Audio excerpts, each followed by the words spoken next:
Mack Rhoades with us with Paul Catalina, Craig Smoke, and David Smoke on 365 Sports. Garrett Ross running the mothership. Mack, thank you very much for your time. How would you describe, on a scale of 1 to 10, productivity last week in West Virginia?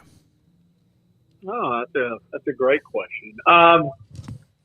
Yeah, I think productivity, meaning, a lot of things that we needed to discuss and have some extensive conversation about. So, yeah, I would say a 9 or a 10. Yeah, I'm not gonna say a 10, but probably a 9. There's a lot of things happening, and we had some really good conversations. The athletic directors by ourselves, the athletic directors with the president's chancellors. We had the SWAs there. Our faculty athletic representatives were there.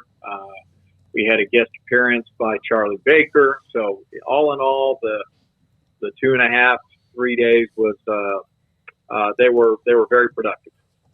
Mack, obviously there's a lot of talk about expansion and all this. Does Brett Yormark do things on go and find things out and then bring them to ADs and presidents, and then you guys work on other things? Then he says, okay, here's what's going on, whether it's a realignment possibility or a TV possibility or whatever. Yeah. So, one thing I would say about, Brett is he's really transparent. And so, he certainly, has a lot of conversations, with a number of people or organizations, et cetera.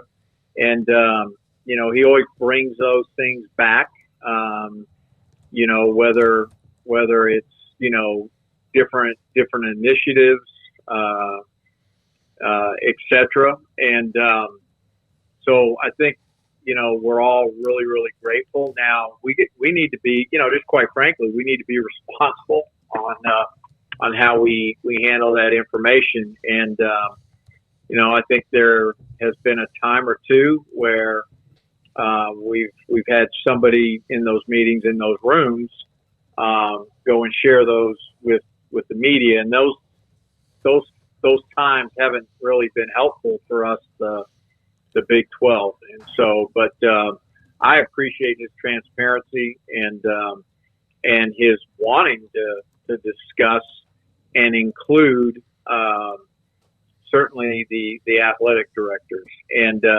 Brett, again, one of his greatest strengths, he's certainly learning and has learned a bunch, but he continues to learn, and he doesn't, again, pretend to know what he doesn't know. And he wants, those that are sitting in the chair that are on campuses each and every day, he wants to afford, all of us the ability to weigh in.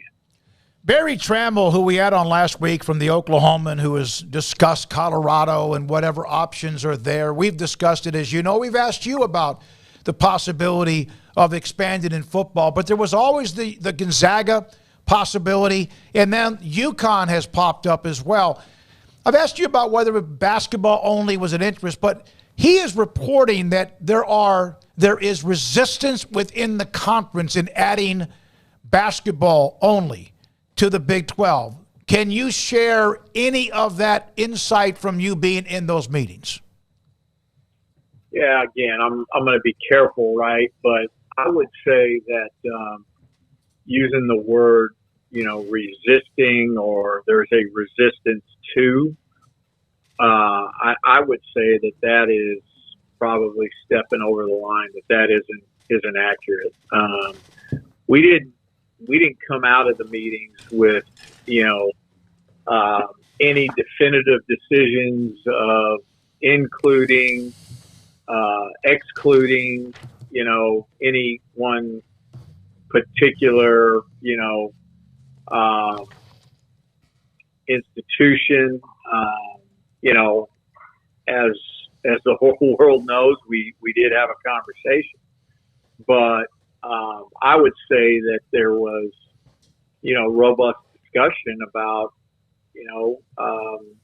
a lot of different institutions. And I certainly didn't walk away feeling like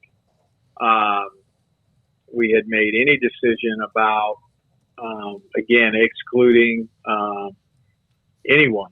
And so, I would say that's and I'm not saying Barry Trammell misreported this at all, because I've got great respect for him. But I would say whatever he was told is a bit of a misrepresentation. Mack, USC has an AD search. Mike Bond is out. They had contacted you, I believe, 3-4 years ago. Perhaps it was 2019. I'm remiss because I didn't ask you about this a couple of weeks ago when we had you on, but I don't see anything that's smoke out there, but you would know. I mean, USC is one hell of a university that's moving into the Big Ten.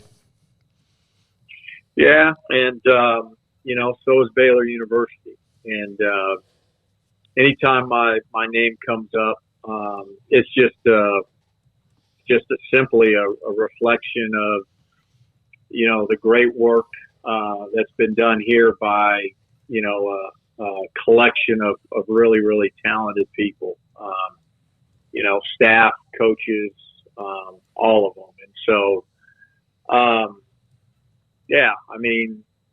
I hope that, my name will continue to come up when there's openings, because that's just a sign of the again, terrific things that we're doing here at Baylor. And, we still have, we haven't hit our peak here at Baylor. And I continue to say our best days, lie ahead and are ahead of us. And so, that's where my focus is today. Are you going to be in charge of when there are things still to be done at Baylor? I hope to be, and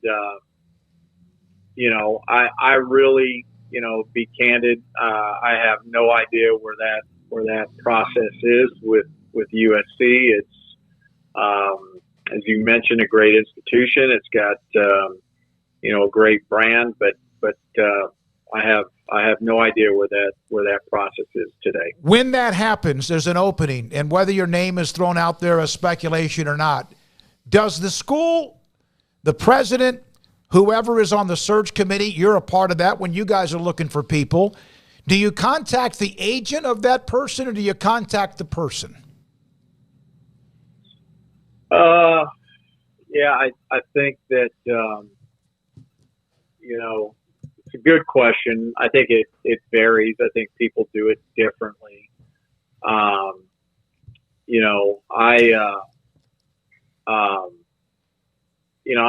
don't know that you're asking this question, but, I don't know that, it's probably a little bit different than if you were a head football coach or men's basketball, women's basketball. Not every athletic director has an agent. Mm-hmm. I don't have one that represents me. Not certainly full time. I use somebody when we, begin to work on contract, et cetera. But I don't ask that person to negotiate it on my behalf. I never have. I've always been the one to negotiate it. And I don't know if that's necessarily the smart thing to do, but that's the way I've always handled it. So people handle it different ways. Have they officially contacted you? No. Mack Rhoades, Baylor Director of Athletics, with us on 365 Sports. I had somebody want me to ask you about the scheduling. I know that there's a lot on the plate. 2025 seems like it's 10 years from now. Who knows what's going to happen? But you have Auburn, which is great, in 25 and 26, but there are no other non-conference games. Is that something you already have, you just haven't released it, or you're working on? Yeah, I think that's something we're always working on, and we always want to play, and I think we hit a little bit of the pause button just to kind of see where we're going to land, with the TV contract and what, the TV contract dictated in terms of, the number of conference games we have to play. And would that change? Meaning, does that go from 9 to 8? Does it stay at 9? Does it go from 9 to 10, et cetera? And so, I think, for now, it's reasonable to say that we're going to be at 9 conference games. And so that provides some clarity. We certainly have, another home and home, on the schedule with a Power 5 that you didn't mention. And so feel good about that. And we'll continue to look and explore and, make sure that, we have that home and home with an attractive Power 5 every year. Obviously, we have Utah coming into the stadium into McLean, this season, and then we'll follow up going to their place. Man, I wish Utah maybe wasn't as good as they are, but they're gonna come in, and that's gonna be a big time early test for us. So. But yeah, we're always gonna look to, have that really,